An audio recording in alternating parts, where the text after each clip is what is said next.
कल्याणच्या आधारवाडी कारागृहातल्या स्वयंपाकघरात भीषण आग. आगीमध्ये 2 कैदी भाजल्याची माहिती. आगीचं कारण अद्याप अस्पष्ट.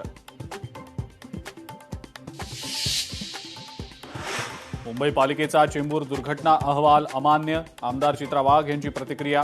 अधिकाऱ्यांवर मनुष्यवधाचा गुन्हा दाखल करण्याची मागणी. अहवाल संतापजनक आणि साफ अमान्य. चित्रा वाघ यांची प्रतिक्रिया.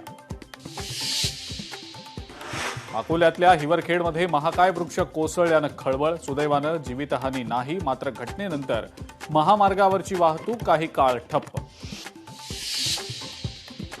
धुळ्यामध्ये अन्न आणि औषध प्रशासनाचा धडाका. देवपुरातील बालाजी स्वीट्स सील. संचालकाला तंबी. नियमांची पायमल्ली केल्यानं कारवाई.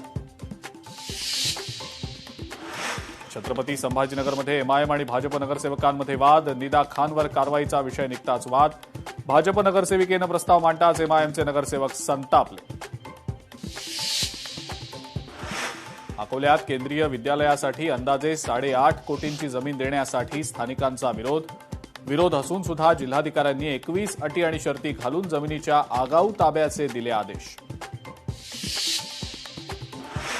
रत्नागिरीमध्ये धामणदेवीतल्या केमिकल साठ्यासंदर्भात आमदार प्रमोद जठार आक्रमक. अनधिकृत केमिकल साठ्यावर कारवाईचे आदेश.